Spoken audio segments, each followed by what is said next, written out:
Paulina, welcome back to my video. So typically I'm a huge romantasy girly. You know, I grew up reading all the big fantasy books like Harry Potter, Percy Jackson, Shadow Falls. That's just what's coming to my mind right now. Well, I thought it would be really fun to tackle one of the greats, one of the greatest fantasy books known to man. In fact, if you Google best fantasy book of all time, this book shows up.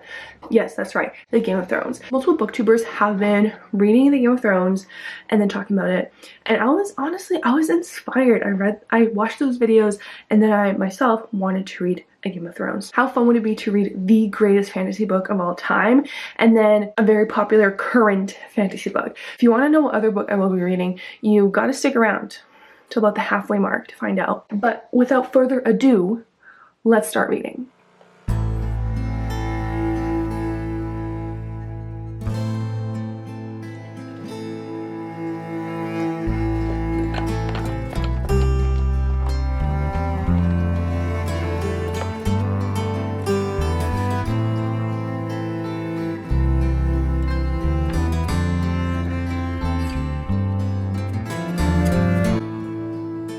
I am right now 30% of the way through. I'm reading it on my Kobo now, and I am eating this up. This is really good. It's written very well. You can get lost in the description of this world. Truly so beautiful. There are some off-putting themes, just like I thought there would be. When those themes come up, I'm very uncomfortable. I have many thoughts and opinions that we'll get into later about whether these themes were necessary to be included. I think I'll leave that discussion for when I finish the book and have more to speak on.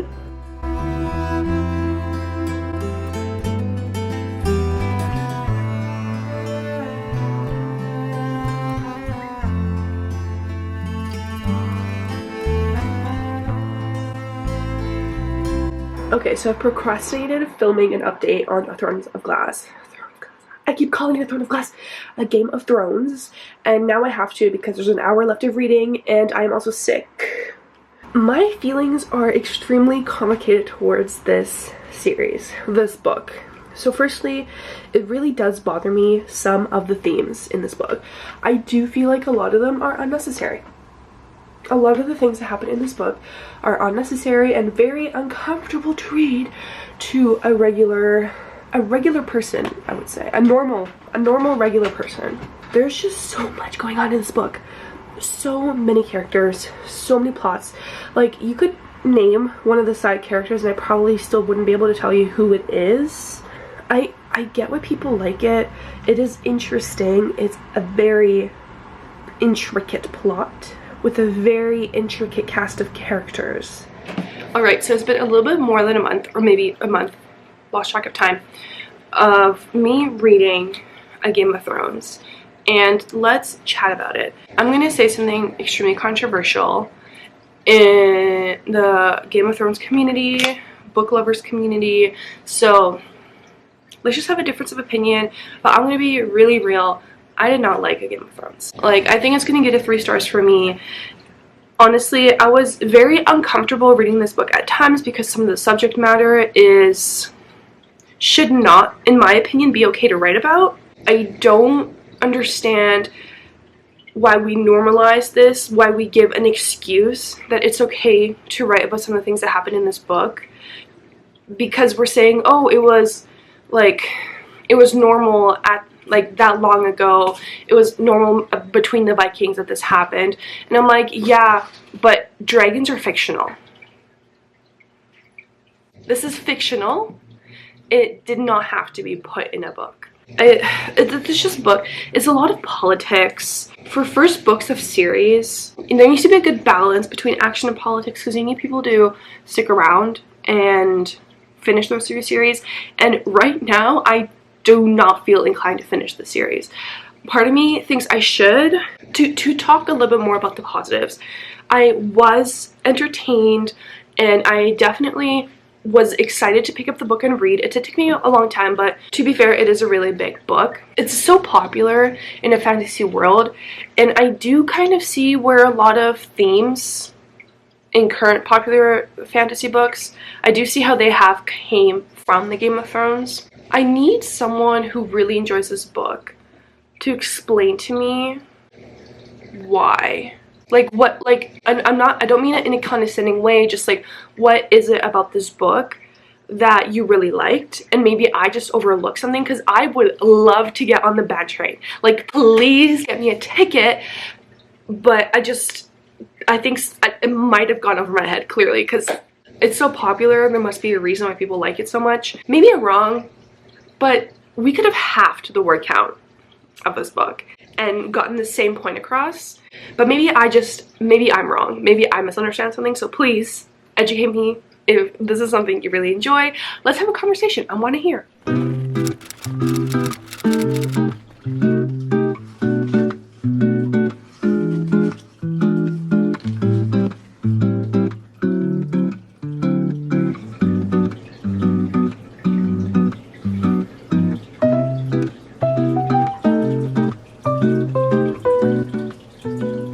So you might have heard of a book making the rounds around TikTok, and that is The Will of the Many. I do feel late to the bandwagon, even though I feel like I've just heard about this book. I saw a TikTok the other day that was saying, like, this individual believed this book was the book of 2023. I only just learned about this book, so I don't know what side of TikTok I was on that I just hadn't heard of it before now. But the people that I heard talk about this on TikTok did say it was one of the best fantasies they've ever read, and it's better than The Fourth Wing and all that kind of stuff. When I went over to Amazon to try to purchase the book, my jaw physically dropped, because this is a $40 Canadian book, which is insane. I will never spend $40 on a book. That is insanity. So I did place an order at my trusted local library, waited many months, and she arrived. I've been slowly picking away at it for the last couple weeks. I have 100 pages left of the book. I am thoroughly enjoying it. It is just as good as everyone said it is. I totally understand the hype. The magical world is so complex. With 100 pages left, I'm still lost and confused. Luckily, there is a glossary at the back and a list of characters, which I am extremely grateful for, but there's just so many words, concepts, and what is insane to me is, so the author James Islington, I hope that's how you say it, takes time to sometimes explain the theory and science of the concepts, which you don't often see in books with very complex magical systems. So sometimes I do read those and I feel dumb, for lack of better words. I keep having to reread it to make sure I understand it. I don't want to spill too much of what the book is, just because it is so interesting just to head in straight into the story. But essentially what I know before starting is about an orphan, and he essentially becomes a double agent at an academy. And as we know, as a society, we eat up fantasy books that have a school involved, and I do think that is because most of us have obsessions with Harry Potter. You know, the idea of Hogwarts and going to a magical school was a lot for us. It really shaped us as beings. So whenever there is a school involved, we eat that up. And there's so many side things that happen. There's so many relationships to like keep an eye out, and like connections to people. There's so many names, and it's like very well crafted and it's very well written. Honestly, sometimes when reading this book, it feels like reading a classic, because I have to pause and I have to Google words, and I just feel like I'm getting smarter reading this book. This book is due today. Today's the last day, and I have 100 pages left, so I have to finish it today, unless I want to wait like 3 more months to finish the last 100 pages.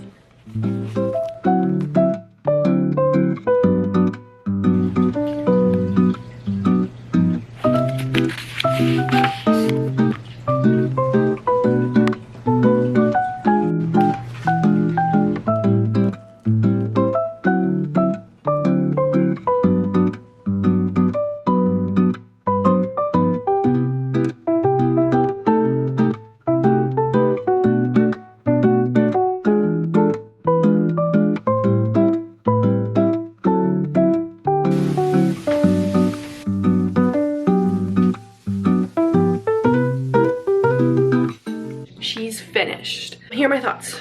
Definitely deserves all the hype that I got on the internet. Honestly deserves more. I felt like, I think I liked this, I want to say more than Fourth Wing, but I think I'm just lying to myself because I really liked Fourth Wing. I felt the world was amazing, beautiful. I was so like deeply invested in the storyline, and I was so beautifully engrossed in it. Like everything was so well described and so well written. But there's a few plot twists, as you would imagine, and I felt like they were very predictable. I was not taken aback. I felt like occasionally the choices the main character makes, the outcome of his choices don't seem realistic at times. So that kind of broke the facade, like would remind me that at the end of the day I'm just reading a book. Regardless though, this was so good. I can't decide if it's a 5 stars or 4.5 stars. I'm kind of leaning towards 4.5. As much as it was good, for me it didn't give 5 stars. I like highly recommend it. It's a complex world system, it's fun, it's a different kind of, it's different from a lot of the other fantasy books on the market, but yeah, at the same time it's the same because, you know, we have Academy and we have the main character who has all the odds stacked against them, but like also like super smart. If you like that, this is the book for you for sure. Alright, so I hope you guys enjoyed this video. I definitely had a lot of fun reading these books. It was a wild time. Let me know what other fantasy first books I should read, and I'll catch you guys next time.